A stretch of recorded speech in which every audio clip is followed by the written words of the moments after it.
O Livro dos Espíritos, Allan Kardec, As Causas Primárias, capítulo 1, livro 1, Atributos da Divindade. Pergunta 10. Pode o homem compreender a natureza íntima de Deus? Como é Deus na sua intimidade? O que seria Deus no seu íntimo? A resposta dos Espíritos é não.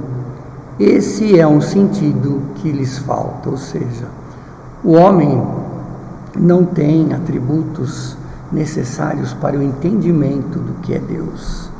Os seus sentidos simples e básicos, como os 5 sentidos, fato, olfato, audição, visão, paladar, ele não consegue saber o que é Deus. Na sua dimensão de inteligência, ele não consegue compreender como é Deus na sua intimidade. Pergunta 11. Será concedido ao homem um dia compreender o mistério da divindade? O que seria a divindade? O que seria Deus? Será que um homem algum dia conseguiria compreender? Quando o seu espírito não for mais obscurecido pela matéria e por suas perfeições tiver se aproximado dela, então verá e compreenderá. Então, quer dizer, quando ele estiver já não necessariamente reencarnando, despojado da matéria física, já num nível superior, num nível com a espiritualidade, atingindo uma perfeição maior, aí talvez ele compreenderá, e vai se aproximar de Deus e dessa divindade, como diz aqui na pergunta. A inferioridade das faculdades humanas não permite ao homem compreender a natureza íntima de Deus. Na infância da humanidade, ele o confundiu muitas vezes com a criatura, cujas imperfeições lhe atribuem. Quer dizer, com os processos que ocorreram até, se ele acreditava num fenômeno na natureza, que era a divindade, por exemplo, um vulcão, eles tinham como divindade, e se essa divindade matava os seus seres, ele atribuiu essas imperfeições a essa divindade. Por exemplo, se aos furacões e tempestades ele atribuía como uma divindade, e ela os matava, todos os cidadãos, isso ele atribuiu a essa divindade. Então, muitas vezes, nesse entendimento imperfeito. Entretanto, à medida que o seu senso moral, ou seja, vai desenvolvendo, se desenvolve o seu pensamento, penetra mais a fundo na essência das coisas, e ele adquire uma ideia mais justa e mais conforme a legítima razão, embora sempre incompleta. Então, quer dizer, provavelmente neste momento nós compreendemos Deus de uma forma, e quando estivermos numa perfeição maior, já despojados da carne física, em planetas superiores, entenderemos Deus de uma outra forma e veremos como nós éramos infantis no entendimento do que é Deus hoje. Pergunta 12. Embora a natureza íntima de Deus seja impossível ao nosso entendimento, podemos estimar alguma de suas perfeições? Quer dizer, podemos perceber algumas das suas perfeições? Sim, algumas. O homem as compreende melhor à medida que se eleva além da matéria. Então, terá condições de compreendê-la. Só por admitir, os seres que foram criados, a maneira que eles evoluíram, o homem, a maneira que é, a maneira que evoluiu, os planetas, as galáxias, todo o universo, Só em admitir, né, e compreender e entender melhor tudo isso, ele já consegue compreender a perfeição de Deus, né? Pergunta 13. Quando dizemos que Deus é eterno, infinito, imutável, imaterial, único, todo-poderoso, soberanamente justo e bom, não temos uma ideia completa dos seus atributos?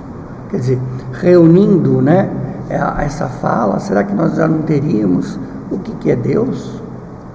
Sob o ponto de vista humano, quer dizer, sobre o compreendimento humano, sim, porque acredita-se tudo pode abarcar, quer dizer, que tudo isso já compreende o que é Deus. Mas há coisas além da inteligência, do mais inteligente dos homens, ou seja, além, né, dessa inteligência dos homens, inclusive consciência, e para as quais a sua linguagem limitada, as suas ideias e as suas sensações, quer dizer, não existem sensações que demonstrem ainda o que é Deus, não tem forma de expressão. As razões que lhes diz que Deus deve ter essas perfeições em um grau supremo, porque se tivesse uma só a menos, ou seja, se não tivesse, por exemplo, que se ele não fosse eterno, se ele não fosse imutável, né? Porque se não tivesse uma só a menos dessas perfeições, ou que não fosse a um grau infinito, quer dizer, não fosse infinito, né? Essas colocações que nós demos, não seria superior a tudo. Por consequência, não seria então Deus, né? Por estar acima de todas as coisas, Deus não pode e não deve estar sujeito a vicissitudes e não pode ter qualquer imperfeição que a imaginação possa conceber. Qualquer grau de imperfeição, se ele não for único, se ele não for onipotente, se ele não for perfeito ao infinito, justo e bom ao infinito, né? E tantas outras coisas ao infinito, ele não é Deus, né? Deus é eterno. Se tivesse tido um começo, teria saído do nada ou teria sido criado por um ser anterior. É assim que, pouco a pouco, remontamos ao infinito e à eternidade. Então, quer dizer, Deus, ele é eterno, ele não tem um começo, ele sempre existiu, né? E sempre existirá ao infinito. Ele é imutável, não muda, né? Não se altera, pois se estivesse sujeito às mudanças, às leis que regem, quer dizer, as leis que ele mesmo rege, o universo, não teria nenhuma estabilidade, então seria imutável, assim como se transforma os animais, os homens, se transformou nesses milênios todos, e que é hoje, e que vão se transformar, o que os planetas eram e se transformaram, o que o universo era e se transformou, ou seja, eles são mutáveis, e Deus não é mutável, ele é imutável. É imaterial, sua natureza difere de todo o que chamamos de matéria. De outro modo, ele não seria imutável, né? Pois estaria sujeito às transformações da matéria. Então, quer dizer, ele é imaterial e imutável. Então, quer dizer, ele não tem essas transformações. Nós vamos ver em capítulos futuros, né, a origem da matéria, né, da onde surgiram os corpos. E Deus não surgiu do nada. Ele é algo que é imaterial. Não tem uma matéria, um tipo de matéria, nem uma matéria menos condensada como a nossa. Ele é único. Se existisse vários deuses, não haveria uma unidade de divisão, nem de poder na ordenação do universo. Então, se ele tivesse vários deuses, ele não seria único em dimensionar, em criar o universo. Seriam vários deuses, então ele não seria único. Ele é todo poderoso, porque é único. Se não tivesse o poder supremo, soberano, haveria algo mais poderoso ou tão poderoso quanto ele, que assim não teria feito todas as coisas.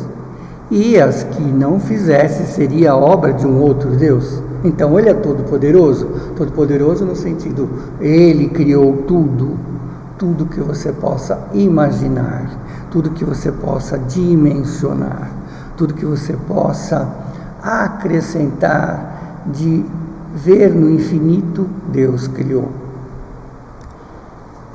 É soberanamente justo e bom. A sabedoria providencial das leis divinas se revela nas menores coisas, como nas maiores. E essa sabedoria não nos permite duvidar da sua justiça nem da sua bondade. Ou seja, Deus não faz para um que não faz para outro. Deus faz suas leis que regem todo o universo.